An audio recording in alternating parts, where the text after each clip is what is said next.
그래서 내년 5월 이전에 아마도 국내 물건이 폭발적으로 늘어날 수가 있다라고. 한 가지 장점은 다주택자의 집에 이미 세입자가 있으면 할 수 없다는 겁니다. 그래서 직접 거주할 사람만이 이런 사주가 있는데 이렇게 뭔가 지금 얘기가 앞으로 서로 상충합니다. 이래서 불확실성이 높은 겁니다. 자, 그리고 정말 기가 막힌 부분이 있는데 금매가 나올 수밖에 없는 또 하나의 결정적인 이유, 바로 2026년에 터질 8년짜리 임대사업자들의 물량, 이게 바로 시한폭탄이라는 겁니다. 2017년에 도입된 주택임대사업자 제도가 8년 의무 임대 기간을 끝내고 내년 26년 대거 만료를 앞두고 있죠. 바로 이 문제가 양날의 검입니다. 등록임대주택 제도가 임대료 인상을 5% 이내로 제한을 하고 8년 의무 임대를 조건으로 집주인에게 세제 혜택을 줬던 그런 제도인데, 이게 시한이 풀리면서 그동안 올리지 못했던 임대 매물이 갑자기 불법으로 임대료가 올라갈 수가 있고요. 또 반대로 집주인들은 정부 샀던 대제 효과가 더 상쇄되니까 이걸 팔아야 하나, 근거야 하나. 경로를 잇따라여 지금 2017년에 제도가 도입되면서 임대사업자 등록 500m 오상 송탄 방면으로 우회전입니다. 18년에 큰 늘어나서 136만 원, 2027년은 잠시 후 50km 신호위반 과속단속 구간입니다. 나올 수 있는 겁니다. 자, 의무 임대 기간이 단축되면 집주인 대상 임대료 인상 제한을 하지 않습니다. 그래서 300m 앞 오상 송탄 방면으로 우회전입니다. 얼마일 것이다. 딜레마에 빠졌습니다. 제가 보기엔 풀려는 사람이 아마 상당히 많을 겁니다. 야, 앞으로 다주택자에 대한 세금 문제가 더 바뀔 수 있기 때문에 하는 정도 생각을 할 것이고, 그럼 시세는 뭔가 이 물량들이 나오는 할 가능성이 높다지만 역시 그걸 바라보는 잠시 후 오상 송탄 방면으로 우회전입니다. 급변기가 될 수 있습니다. 지금 부동산 수요를 억제하고 그 힘을 주시장으로 돈의 힘을 갖고 나는데 머지않은 미래에 다시 그 돈들이 부동산으로 이렇게 흘러서 갈 겁니다. 그리고 금리가 내려가면서 시중에는 어떤 식으로든 유동성이 풀려서 자산시장에 뭔가 또 한 번 큰 변화가 생길 수 있습니다. 중요한 것은 내년에 급하게 풀리는 사람들이 늘어날 것이다 하는 거죠. 그런데 그런 금매매물은 여러분이 보시는 네이버에는 어디에 있느냐? 그냥 말하는 것은 그건 돈의 부동산입니다. 금매는 부동산의 매물로 잘 올려놓지 않기 때문에 네이버는 노출이 안 돼요. 노출되기 전에 얼른 빨리 아파트는 빌라도 그리고 오피스텔이 아마도 금매가 많이 나오는 거죠. 네, 특히 빌라의 경우는 지금 젊은 친구들이 미리 재개발이 가능한 지역에 살려고 하는 친구들이 많아요. 500m 앞 양감 화성 방면으로 좌회전입니다. 오늘 요즘 하는 분들이 그런 말씀하십니다. 227 규제, 67 규제, 11호 규제, 이 세 가지 규제 이후 대출 전략 많이 붙어있죠. 이런 대출 전략 잘 세우고 계십니다. 솔직히 좀 pis다 하시지 않습니다. 정책이 1km 앞 대한경로 분기점이 있습니다. 그래서 준비했습니다. 새로운 정책 300m 앞 양감 화성 방면으로 좌회전입니다. 어떻게 짜면 좋을지 알려드리겠습니다. 11월 15일 토요일 오전 11시 중요 공연에 열어줍니다. 50분 고정됐고 연락처 신청하십니다.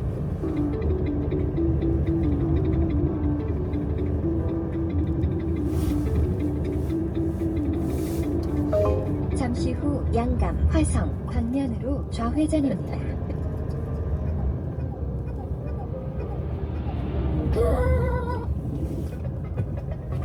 안녕하세요, 이슬입니다. 아이폰 에어 시리즈가 출시한 지 거의 한 달 반하고 조금 더 시간이 지났습니다. 조금만 더 있으면 두 달 차요, 두 달 차. 이번 아이폰 17 시리즈는 처음에 출시될 때부터 여러 가지 이야기가 많았습니다. 뭐 디자인이 못생겼다, 변한 게 별로 없다, 막 여러 가지 이야기가 많았었는데 지금 결과적으로 봐서는 저희 스튜디오에서 총 5명이 이번 새로운 아이폰 17 시리즈로 뽑았습니다. 이번이 업그레이드할 시기가 더 적정하기도 했고요. 아무튼 그래서 이제 오랫동안 써오면서 특별히 라인업의 사용기를 준비하고 있는 가운데 오늘은 그 시리즈 중에서도 뭐 어쩌면 가장 많은 관심을 가질 수도 있고 관심이 없을 수도 있는 애플의 아이폰 에어 사용기를 이야기해보려고 해요. 요도 이번에 좀 재밌는 사용기가 될 수 있는 게 뭐냐면 저희 스튜디오에서는 아이폰 에어를 두 사람이 바꿨습니다. 먼저 첫 번째는 우리 벤츠형 MD님께서 원래 얻은 거 같았죠? 원래 15 프로 썼어요. 15 프로에서 이번 아이폰 에어로 바꾸셨고요. 또 한 명은 저희 와이프입니다. 아이폰 에어로 바꾸고 싶어 하지만 하는데 그냥 제가 바꿔줬습니다. 한번 적응을 해보라고. 아무튼 그렇게 해서 이제 바꿨고 여기서 한 명은 대만족, 한 명은 300m 불만족 이렇게 해서 좌회전입니다. 관련된 이야기를 하면 재밌을 것 같아갖고 저희 한번 벤츠형 MD님께 모셔서 사용기를 얘기해보도록 하죠. 자, 먼저 이제 요 아이폰 에어 시리즈 같은 경우는 이번에 가장 특징이 두께랑 무게가 엄청 얇고 가벼운 게 특징이잖아요. 그래서 이거에 대해서 한번 이야기를 해보겠습니다. 벤츠형 MD님은 사실 에어 시리즈에 굉장한 만족을 하신 분이죠. 만약에 에어 2세대가 나온다고 하면 또 의향이 있을 정도로 굉장히 만족하지 않았습니다. 그래서 이 벤츠형 MD님 좌회전 입장에서 무게와 무게 이런 거 어떻게 생각했어요? 저는 기본적으로 없기 때문에 손을 쓰니까 무게가 굉장히 중요하거든요. 손이 무거우면 거의 아령을 들고 다니는 느낌이었어가지고 근데 15%로 바꾼 이유도 그 아이폰 시리즈 중에 티타늄이 최초로 지금까지 가장 가벼웠던 그 시리즈였거든요. 근데 저번에 16 나왔잖아요. 근데 16 나와서 무게가 오르더라고요. 그래서 바꾸기 애매하다 했는데 이번에 에어가 160g대에 나와서가지고 제 입장에서는 당연히 안 바꿀 수가 없어서 근데 이 벤츠형 MD님 특이한 게 여기에도 마이너리 같은 걸 붙여놨어요. 보호는 해야 되니까. 저는 사실 이 카메라 섬에 이거 붙이는 과정은 좀 이해가 안 되겠습니다. 물론 이걸 붙임으로 인해서 카메라 쪽에 이 섬이 좀 튀어나와 있다 보니까 심리적으로 붙이면 이제 안 깨질 것 같은. 네, 그럼 보호력에 대해서는 이해를 하지만 이걸 하잖아요.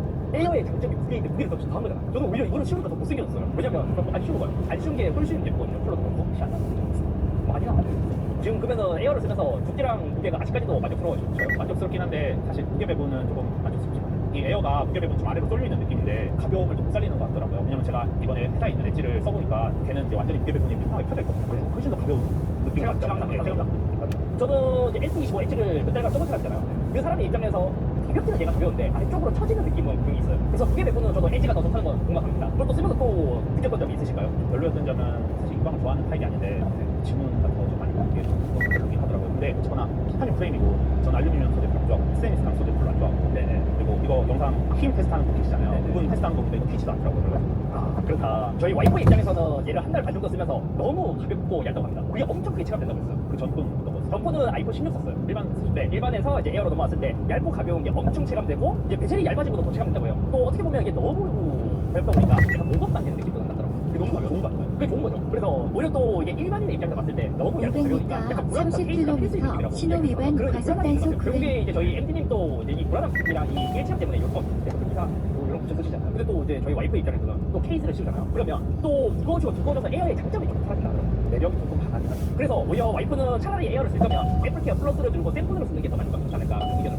또 와이프는 작잖아요. 그러다 보니까 디스플레이가 커진 건 그렇게까지 장점으로 다가오진 않았다고 해요. 저도 진짜요? 저도 손이 큰 편이 아니기 때문에 화면이 크잖아요. 터치하기 넓으니까 스와이프할 때도 좀 걸리니까. 심지어 저 잠시 와이프는 후 기본적으로 어린이 보호구역입니다. 제한 속도를 준수하세요. 그렇다 보니까 이제 작은 폰을 좋아한다면 에어도 좀 크게 느껴졌다 이렇게 이야기를 했고 또 저는 의외게 얇은 폰 매력이 되게 좋다고 생각했거든요. 근데 오히려 잠시 후 얇으니까 더 30km 신호 위반 과속 단속 구간입니다. 근데 이 에어가 앞에 베트나 아래쪽에 둔 게 그립감 때문인 것 같은데 그럼에도 불구하고 그렇다고 전방에 일반인이 있잖아요. 과속 또 이제 비주얼은 오히려 더 방지턱이 엄청 만족했거든요. 골드 유광이라서 그런지 약간 그 아이폰 10S 있잖아요. 10S 나올 때 추억이 좀 많이 생각난다고 해요. 근데 실제로 그때 폰을 봤을 때도 되게 예뻤다고 보거든요. 그래서 비주얼적인 만족감은 지금까지 너무 좋아요. 카메라 렌즈가 하나여서 그런가? 그런 것도 있고 얇고 가볍고 이 골드 느낌이 나다 보니까 여성분의 입장에서는 약간 좀 그 보석 같은 반짝반짝한 그런 느낌이 오히려 더 좋지 않을까 하는 생각이 들고 또 심지어 이제 이전 폰이 아이폰 16 울트라 마린 컬러였거든요. 그래서 그 컬러가 지금 보니까 되게 별로였거든요. 저는 사실 처음에 나왔을 때 울트라 마린 예쁘다고 그랬거든요. 전방에 지금은 오히려 과속 더 별로라고. 방지턱이 근데 심지어 저희 내피디도 그렇잖아요. 울트라 마린 예뻐서 샀는데 중고로도 제일 안 팔린다 제일 안 팔리고 싸게 팔렸어. 그러니까 그게 이해가 안 돼요. 울트라 마린이 제일 예쁘잖아. 그리고 이제 요것도 예쁘다고 해요. 요 카메라 부분이 이번에 이제 튀어나와 있어서 이것도 호불호가 좀 심하잖아요. 네. 근데 오히려 이게 무광처럼 스무스한 곡선으로 나와 있어서 요즘 뭐 인테리어 감성 약간 포장 스타일로 나와 있는 것 같고 그것도 굉장히 예쁘죠. 그리고 또 그런 것도 있어요. 여성분의 입장이다 보니까 요즘은 또 이제 아이폰 17 시리즈가 카메라 섬이 되게 크고 콩프로 되게 많은 것같요 근데 오히려 에어에서는 콩프로가 있게하다 프로는 섬이 되게 크잖아요. 그래서 프로는 좀 꾸미면 이제 밸런스가 맞는데 에어는 여기에 콩프로를 하면 전반적으로 좀 위에 있다 보니까 밸런스가 안 맞다고 하더라고요. 근데 저는 오히려 반대로 위에 면적 쓸데가 전방에 많으니까 과속 방지턱이 있습니다. 배터리나 뭐 이런 거 갈때 진짜 아저씨 요즘 콩프 그렇게 안 돼. 여기에 아 진짜 이 아저씨 안 되겠네. 근데 내 컬러는 할 말이 있는 게 사고 조금 후회하긴 했는데 블랙이 제일 저도 블랙은 제일 그게 멋스러면서 무난무난하고 제 와이프는 이 골드가 제일 예쁜데 여자는 저도 여자친구한테 에어를 바꿔줬기 때문에 그 여자친구는 만족할 때가 많이 많았어요. 전반적으로 엄청 만족했어요. 근데 뭐 선물 받았는데 뭐 싫다는 사람 그리고 아까 전에 이제 MP님도 보냈지만 얘가 프레임이 유광이라서 지문이 되게 많이 붙었다고 그랬잖아요. 오히려 요거는 이제 예민한 사람이 아니라 전방에 무던거든요. 과속 와이프는 방지턱이 이게 크게 있습니다. 굳어지잖아요. 지문 붙는 게 폰이 얇다 보니까 지문티가 막 그따라 폰만큼 많이 나지 않았다고 해요. 대체로 보자면 에어를 쓰는 사람 중에서 디자인이랑 이제 두께, 무게 요거에 대해서 거의 그런 거 없었던 것 같아요. 와이프들은 그거 맹치형 MP님도 그렇고 사실 그거 보고 사는 폰인데 그거 빼면 사고가 그러니까요. 그래서 여기서 그렇고 이제 두 번째로 넘어가서 이거는 좀 호불호가 심할 것 같아요. 스피커에 관한 이야기. 일단 제 와이프는 이 에어를 사보고 싶은 이유 중에 하나가 스피커로. 심지어 저희 와이프가 막히거든요. 막히로 유명한 사용자가 들어도 스피커가 굉장히 좋을 것 같아요. 차라리 와이프가 막히고 왜 사람들이 이제 모든 스피커를 갖다 버리고 싶다고 할 때 이제 이유를 몰랐는데 진짜 들어보니까 알겠다. 이게 진짜 부릴 때가 언제냐면 음악을 들을 때 그나마 급회전 근데 영상 볼 때. 안전 운행하세요. 그게 바로 진짜 폰이 아이폰 16이었거든요. 아이폰 16으로 영상을 볼 때는 뭔가 이게 그냥 일반인의 기분에 있는 것 같은데 디스플레이 앞에서 소리가 더 풍부하게 나와서 사방이 꽉 채워지는 그런 느낌인데 얘는 스피커가 위에 있는지 디스플레이 기준 윗부분에서만 소리가 나고 음질도 너무 별로고 약간 또 가장 10년 전 정도 들은 것 같은 그런 느낌이다. 옆에서 500m 회전 교차로에서 장남 오산 방면 12시 그냥 일반 방향입니다. 생활 있는 반에서 될 때는 16 기준으로는 이제 중간 전방에 과속 방지턱이 근데 얘는 비슷하게 한다면 한 70% 정도는 해야 거의 비슷하다 하더라고요. 그래서 이제 제 와이프의 이제 스피커에 대한 평가는 음악도 많이 듣고 영상도 많이 봐서 300m 회전 교차로에서 장남 오산 방면 12시 방향입니다. 저희 이제 백지원 앤드님은 스피커를 어떻게 들으셨는지 또 알려주시면 감사합니다. 저도 스피커는 된다고 생각하고요. 근데 이거 볼륨 부분이 스피커랑 하나다 보니까 생각보다 작더라고요. 플렉이 이렇게 잘 줄여 같이 같더라고요. 근데 또 안 들릴 정도냐 하면 그 정도는 아니거든요. 그래서 사람들이 전방에 막 과속 방지턱이 안 들린다, 샤워할 때 안 들린다고 말하잖아요. 잠시 샤워할 때 후 회전 교차로에서 다만 이제 장남 씹었을 때는 오산 그거에 방면 맞췄다. 12시 방향입니다. 그리고 애초에 집에서 듣는 거 아니면 밖에서 전방에 과속 방지턱이 있습니다. 스피커를 이렇게 들더라고요. 그럼 알람을 못 듣거나 그런 게 있었나요? 네. 근데 최대로 해놓으면 소리 같이 깨지는 게 없어요. 500m 좌회전입니다.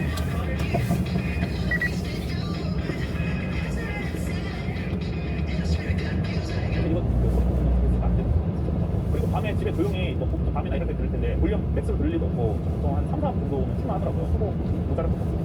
그러면 이제 또 이제 와이프랑 이제 보면 와이프는 이제 스피커 무게보다도 스피커가 차지하는 비중이 좀 더 큰 것 같고 앤디님은 이렇게 완전 반대인 거죠. 스피커 품질을 낮아도 얇고 가벼운 게 더 좋다. 네, 그렇기 때문에 이제 좀 만족감이 좀 달라지는 거죠. 그리고 우리 또 다음 300m 카메라에 관한 이야기입니다. 이것도 이제 원래 기본적으로 프로 광각이랑 광각 카메라가 있었고 프로 가면 이제 망원 카메라가 추가됐는데 에어는 얇고 가벼움을 위해서 싱글 광각 카메라 하나만 이제 실제로 설명했을 때의 느낌이 궁금하거든요. 생각보다 싱글 카메라여서 나쁜 건 없긴 했거든요. 애초에 제가 뭐 사진을 잘 찍는 편도 아니기도 하고 배지가 걸리시잖아요. 그렇죠.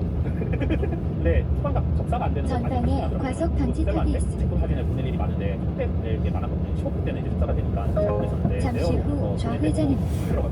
갤럭시도 찍고 안 나빠가지고 아, 그럼 접사가 좀 아쉬웠다. 그리고 인물 모드 없는 것도 근데 인물 사진이 있는데 저는 이 설정에 인물 모드 어떻게 데이터가 인기 많나요? 자, iOS 26에서는 바뀌었습니다. 여기 밑에 있는 거를 아니 이름을 이상하게 한 장만 있었는데 그거 찍고 나서 한번 편집 들어가서 눌렀어. 오 이런 게 있었어요.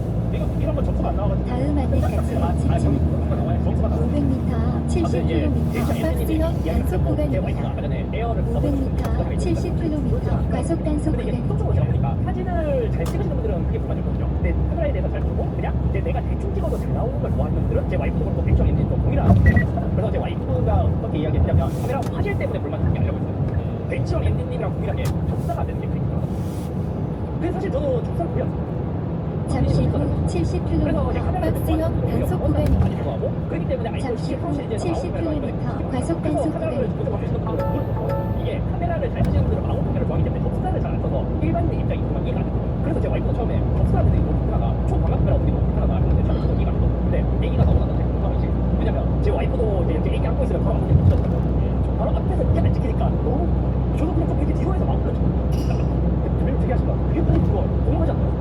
저희 같은 사람은 이 카메라에 대한 개념을 어느 정도 알다 보니까 좀 멀리서 화질 정보를 소화한 사람이고 백지영 엔지님이나 저희 와이프 같은 경우는 대충 찍어도 잘 나오는 내가 원하는 사진을 쉽게 건질 수 있는 걸 원하는 거예요. 그래서 일반인의 기준에서 봤을 때는 이 초광각 카메라 접사가 없는 게 굉장히 좋아요. 심지어 이 프레임을 3명도 잘 안 쓰는데 공부하시나요? 지금 너무 공감되고요. 원래 사진을 가까이서 찍어야 잘 나오는 거니까. 그래서 사진 잘 찍는 사람들의 기준은 앱에서 잘 파악을 하는데 막상 못 찍는 사람의 파악을 못 하고 있어요. 다음으로 넘어가서는 이제 배터리 관계입니다. 배터리에 관해서는 제 와이프부터 이야기해볼게요. 와이프 같은 경우에는 배터리가 부족하진 않는데 명확하지도 않다.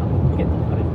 신경을 쓸 때는 기본적으로 배터리가 진짜 오래 갔다고 생각을 했대요. 근데 에어는 그거보다는 조금 확실하게 빨리 가는 게 이런 겁니다. 그래서 보통 이제 이관 때문에 실내에서 줄어서다 보니까 하루 정도 쓸 때는 거의 못 쓴다고 해요. 근데 야외에서 조금 그렇게 오래 있을 때 그때는 핸드폰 밝기를 최대로 올려놓고 쓰니까 배터리가 빨리 가요. 그리고 이렇게 썼을 때 하루 쓰기가 약간 한다고 느껴지는 것 같아요. 근데 그렇다고 해서 배터리에 대해서 불만은 안 했던 거예요. 오히려 이제 기능 성공보다는 배터리 타임이 좀 길게 가서 배터리 타임에 대해서는 사실 뭐 이게 만족했다 못 만족했다 이 정도는 아니었고 스크린 타임을 보니까 평균 6시간 30분 정도 같아요. 애기 낳기 전에는 4시간 반 정도였어서 아마 사용 시간의 차이가 나서 더 빨리 죽였다고 그렇게 쓸 수 있는데요. 근데 애기 낳고 나서 사용 시간이 더 길어요. 백정 엔지님은 배터리에 대해서 어떻게 생각하세요? 저도 비슷한 생각이고요. 쓰면서 모자라지도 않지만 멈추지도 않는다. 딱 그 느낌인데 전 이게 진짜 배터리 제한 타고 있어요. 이게 없는 진짜 90% 제한 걸렸어도 모자라지 아, 배터리 충전량을 90%까지 제한 500m 지하철로 진입하세요. 한 번에만 이제 해서 사용이 집중되지 않으니까 한 15%에서 이제 넘어온 체감을 느끼면 그때 이제 300m 지하철로 진입하세요. 근데 뭐 모자라졌던 느낌이 아니고 제 여자친구는 출근 하루 종일 하고 있거든요. 뭘 생각해요? 잠시 후 지하철로 진입하세요. 아니 여자친구가 배터리 제한 100원을 줘요. 해야 되니까. 그거 하면 얼마나 아낀다고. 아니 근데 그러면 백정 엔지님의 여자친구는 그 정도 거였어요? 저랑 맞았어요. 저도 제가 사실 15%예요. 15%. 그러면 여자친구가 15%에서 에어로 넘어왔을 때 배터리 타임이 더 짧다고 이야기를 했거든요. 훨씬 진짜 그때 저번에 15% 쓸 때는 그래도 8% 나갔으면 지금 이제 120%밖에 안 나오니까 제가 봤을 때 조금 부담이 하더라고요. 배터리가 50% 줄 거라고 부담이 안 됐어요. 아 그러면 그럴 수 있죠. 저뭐 목표까지 괜찮다. 네, 그런 느낌이고. 벤치만 돌리다 보니까 일단은 숫자만 나오면 된다. 그리고 마지막으로 넘어가서 이제 성능편에 대해서 한번 이야기를 해보도록 하겠습니다. 성능 같은 경우에는 이제 저는 좀 궁금한 게 뭐냐면 제가 최근에 이제 성능에 관련해서 뒷발 리뷰를 좀 했었잖아요. 그때를 보고 이게 100천 에어의 성능 제한이나 여러 가지 뭐 발열이나 이런 게 많아서 불만 좀 하시지 않을까 했는데 어떠셨어요? 만족하는 건 사실은 제가 점수 놀이를 좋아하지만 500m 지하철로 옆길입니다. 쓰면서 렉이 걸리냐 안 걸리냐 그런데 진짜 저보다 성능이 좋으니까 렉 걸린다 이런 느낌을 받아본 적이 없어가지고 그냥 쓸만은 한데 300m 지하철로 옆길. 저는 절대 안 해요. 그냥 일반 친구 분이 따라가는 정도였어요. 그럼 이제 벤처 엔지님은 벤치 돌리기에는 좀 별로인 편이었고 실제로 썼을 때는 맞습니다. 즉 실성능에서는 잠시 후 점수랑 지하철도 상관없기 때문에 옆길입니다. 괜찮은데 점수 놀이를 해야 된다 그러면 이렇게 나쁜 구조로 만들어진 거는 없다. 발열에서 전혀 안 되는 부분이었거든요. 실전에 쓸 때도 좀 찍었다라고 느껴질 300m 수가 있어요. 바람 안쪽 방면으로 우회전입니다. 이어서 한남 일지구 방면으로 좌회전입니다. 케이스 벗겨서 한 번씩 보면 그렇거든요. 근데 15%가 유독 발열 이슈가 많았던 편이기도 하거든요. 최초로 추천 정도에서 그거에 비해서는 잠시 후 나았다. 바람 15%에 비해서는 안쪽 얘가 더 나았다. 그리고 방면으로 휴대폰은 이거야 한 45도밖에 안 올라가잖아요. 이어서 네. 좌회전입니다. 컴퓨터 하니까 컴퓨터는 기본 뭐 스팟 95, 105도 이렇게 때리고 시작하거든요. 아니 90도 100도를 만지진 않잖아. 저는 그렇게 만져요. 아니 하지 마세요. 만지지 마세요. 아무튼 이제 백지광 MD님의 의견은 이랬고 저희 이제 와이프 이제 각반인의 입장에서 이제 이야기를 했을 때 성능에 대해서 원래 대단한 걸 하지 않기 때문에 부족하다고 느껴지지 않았다고 합니다. 근데 의외의 의견이 있어요. 이전에 그 아이폰 16 기본형을 쓸 때 이상하게 업스펜을 영상 내에서 연속으로 보면 좀 더벅일 때가 있었다고 했거든요. 근데 왜인지는 모르겠지만 있었지만 에어로 오면서 그런 거는 좀 없어졌던데요. 역시 에어다. 왜 그런지는 모르겠어요. 근데 일반인 입장에서 이런 게 있었고, 근데 생각보다 iOS 26에 버그인지 몰라도 장버그가 많은 것 같잖아. 이거는 근데 일반인의 입장에서도 좀 버그가 많다고 느껴질 정도면 진짜 많다는 거거든요. 근데 이거는 이제 에어의 문제가 아닐 것 같기도 하다라는 이야기를 하면서 핸드폰 화면에 갑자기 안 켜진다거나 아니면 화면 밝게 갑자기 요동친다거나 프린터 찍힌 게 안 보인 채로 저장만 된다거나 뭐 그런 이제 단 버그가 많았던 것 같다. 근데 이거는 저도 이제 17 프로 맥스를 쓰는 입장에서 저도 이런 버그를 많이 봤기 때문에 iOS 26이 이번에 새롭게 바뀌면서 좀 버그가 많았어요. 근데 iOS는 항상 그랬어요. 항상 처음에 나올 때 버그가 많았다가 이게 해가 지나면서 이제 좀 많이 바뀌었거든요. 자, 이렇게 아이폰 에어를 한 달 반 이상 쓰면서 굉장히 만족한 사람, 굉장히 불만족한 사람 이렇게 의견을 모았습니다. 근데 이렇게 모아놓고 이야기를 하니까 사실 아이폰 에어를 썼을 때 각 부분별로 보자면 거의 의견이 비슷해요. 불만족과 불만족하지 않았던 사람. 이게 되게 신기하네요. 거의 비슷한데 결과적으로는 좀 많이 달라졌다. 이런 입장에서 봤을 때 벤치형 MD님의 사용 소감을 좀 정리한다면 어떻게 볼 수 있을까요? 벤치형 MD님은 지금 에어에 잠시 후 이세대가 하단 안쪽 방면으로 애초에 우회전입니다. 이어서 좌회전입니다. 내려볼 준비가 되어 있는 사람이어서요. 예를 들어 배터리가 좀 모자란다 이런 건 당연히 알고 산 거고 성능 부분은 좀 똑같다 생각하지만 카메라가 하나다 혹은 뭐 비싸다 이런 거는 일반적이지 않으셔서 비싸다고 저희 뭐 말고 500만 잠시 후 향남 1지구 방면으로 좌회전입니다. 팔아도 뭐 나쁘지 않다 생각을 계속 받았고 제가 상정한 범위 내에서만 이제 모를 수 있던 식감이 했는데 그거 말고는 괜찮았어서 굳이 이 세대가 나왔을 때 안 살 이유는 없는데 이 세대가 무거워진다면 좀 고민을 할 것 같아요. 여기서 더 무거워진다면 고민을 한다. 네. 그럼 여기서 크게 개선을 한다면 어떤 부분이 개선되었을 수 이런 것도 있나요? 스피커는 하나 더 달아야 될 것 같고요. 아니 아까 스피커 괜찮다면서요? 괜찮은데 그래도 모노그랑 스테레오지 않나. 네. 거기에 초광각 정도만 달리면 안 살 이유는 없습니다. 배터리나 성능이나 이런 거는 기존 상태여도 지금 뭐 크게 그렇게 불편함이 없어도 괜찮다. 근데 뭐 티타늄 프레임을 포기하면 안 살 것 같아요. 왜요? 휴대폰 포기해줄 것 같아서. 뭐 알루미늄을 쓰면서 안 포개지게 할 수도 있잖아요. 이제 알루미늄 이거 파이는 걸 봐가지고 그건 안 될 것 같아요. 그래서 저희 이제 와이프 입장에서는 하루라도 빨리 기본형으로 갈아타고 싶다. 지금 그날만을 기다리고 있다고 하고요. 케이스도 끼고 쓰느라 얇고 가벼운 것도 잘 모르겠고 원래 기본형이 그렇게 무겁지 않고 두껍지도 않아서 우리가 막 그렇게 크게 체감은 안 된다고. 애초에 그 가벼운 폰을 선호하는 분이 아니셨나요? 네. 그리고 디스플레이도 작은 사람의 기준에서는 좀 에어가 좀 크게 느껴졌다고 했고 가장 크게 먹고 싶은 이유는 아까 말했다시피 카메라와 스피커가 16 일반보다 더 불편하게 작아서 빨리 먹고 싶다. 그래서 이 두 가지만 뺀다면 나머지는 괜찮아서 쓸만했대요. 오히려 근데 이상한 건 비주얼도 색상도 와이프 기준에서는 기본형이 훨씬 예쁘고 가격도 괜찮아갖고 기본형으로 안 들어갈 이유가 없더라고요. 저는 이제 사실 이제 벤치형 MD님은 직접 에어를 원해서 구입하신 입장이고 제 와이프는 제가 강제로 바꿔준 입장이잖아요. 역시 본인이 원하는 걸 구입해야 만족한다. 똑같은 사용 평가를 남기더라도 이 만족감이 다르다. 네, 이거 같습니다. 그래서 오늘은 이렇게 아이폰 에어 사용기 한 달 반 동안 사용한 두 분의 이야기를 좀 들어봤고 다음에 아이폰 에어가 나올 수 있을지 모르겠어요. 왜냐면 지금 갤럭시 엣지도 이제 사라진다고 하잖아요. 진짜 사라진다. 저 엣지 2 기대하고 아무튼 그렇고 그렇기 때문에 애플의 아이폰 에어 시리즈는 과연 2세대가 나올지 2세대가 나오지 않고 끝날지 그것도 기대될 만한 포인트. 근데 이게 되게 웃겨요. 아이폰도 플러스를 내놨지만 그 플러스의 판매량이 저조이기 때문에 에어라는 이제 특이한 라인이 300m 근데 이 에어에 대해서 우회전입니다. 사용자에 대한 이어서 기대감이 여러 가지 목적지 있습니다. 실제로 부근입니다. 한국에서 가장 많은 물량을 갖고 있는 것도 에어일 거기 때문에 2세대 나올 수 있을까요? 그래도 원래 플러스 라인업이었으니까 그쵸? 잘했다. 그거 생각하면 이제 대체 한번 치고는 잘했다. 자, 이번 주제는 문제는 공급이야. 알아도 방법이 없다. 라는 이야기를 한번 해보려고 합니다. 지금 정부가 되게 잠시 답답해요. 후 뭐냐면은 우회전입니다. 국토부 장관이 지금 이어서 숫대를 메고 있긴 하지만 사실 목적지 모든 지금 행정부가 이 주택시장 어떻게 잡지라는 거에 대해서 지금 되게 고민을 많이 하고 있습니다. 왜냐면은 지금 대통령도 그렇고 지금 뭐 행정부에서도 그렇고 집값이 좀 버블이고 집값을 잡을 것이다라고 지금 공언을 해놨단 말이에요. 근데 이 공언을 해놨는데 구칠대책 그 공급대책 나왔을 때 시장이 완전 뭐 이거는 뭐 큰 의미가 없다면서 거의 무시를 해버렸단 말이죠. 그리고 이제 15대책은 그 수요 규제책입니다. 그러니까 집을 사지 말라라는 거잖아요. 그러면서 이제 정부가 얘기한 거는 부득이한 상황이었다. 그러니까 너무 급등하기 때문에 어쩔 수 없는 선택이었다는 목적지 얘기죠. 부근입니다. 자, 그러면은 어쩔 수 없는 안내를 선택이라는 거, 부득이한 거는 오래 끌고 갈 수 없다는 거예요. 오래 끌고 갈 수 없다면 어떻게 됩니까? 이제 본질적인 문제 해결을 해야 된다는 이제 국민적 여론이 이제 점점 늘어날 수밖에 없잖아. 그게 뭐냐? 결국에 공급을 하라는 거죠. 그럼 무슨 수로 공급을 할 거냐라는 질문들이 나오기 때문에 서울 위주로 공급을 하겠다라고 국토부 장관이 또 얘기를 했습니다. 조금만 좀 기다려달라. 예전처럼 그냥 찔끔찔끔 하는 게 아니라 확실하게 모아가지고 발표를 하겠다라고 이제 공언을 한 상태죠. 자, 그럼 이제 어디에 공급하냐가 이제 문제잖아요.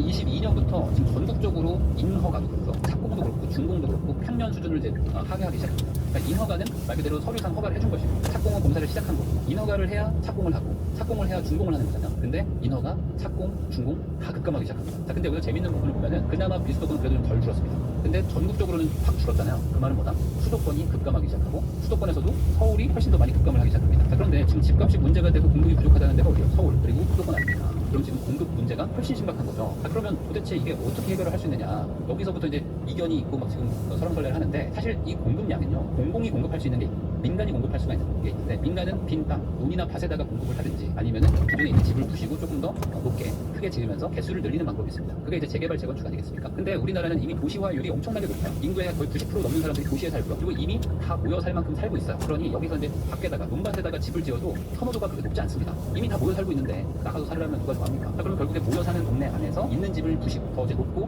많이 지어주면은 사람들이 선호하는 지역일 거 아닙니까? 거기는 재개발 재건축을 해야 되는 거죠. 근데 이 재개발 재건축이라는 게 유의미한 공급이 있는데 이 공급을 막는 게 뭡니까? 금융규제입니다. 돈을 막는다는 거는 재개발 재건축의 사업성과 동의율을 저하시키는 거야. 그러니까 사업성이라는 거는 뭐예요? 내가 돈을 적게 넣고 새 집이 바뀐다는 거. 그러니까 내가 3억 넣고 새 집을 받는 거랑 2억 넣고 새 집을 받는 거랑 사업성 차이가 나잖아요. 그러면 당연히 동의율은 뭐가 높을까요? 3억 내야지만 새 집을 받을 수 있어요가 동의율이 높습니까? 2억 내는 새 집을 받을 수 있습니다. 라는 게 동의율이 높습니까? 그러니까 사업성과 동의율은 같은 얘기고, 그리고 사업성은 금융 관련된 걸 풀어주면 풀어줄수록 사업성이 좋아지는 거거든요. 근데 지금 금융규제를 하고 있단 말이에요. 그럼 재개발 재건축이 좋아지는 게 나빠집니다. 당연히 나빠지죠. 자, 조합원 양도제한 날벼락이다. 서울 재건축 16만 가구가 거래가 잠긴다. 이런 내용도 있는데요. 이게 무슨 소리냐면은 이번에 투기과열지구로 이제 전역이 묶이면서 재건축은 조합 설립이 되면은 못 팔아요. 그리고 이제 재개발은 관처가 나면은 이제 못 팝니다. 공식적으로 못 팔고. 그리고 재당첨 제한이라는 것도 생겨가지고 투기과열지구 내에서 2개 이상의 재개발 재건축을 가지고 있는 분들은 하나가 이제 재건축 재개발 스타트를 하면은 5년 안에는 못 합니다. 그러면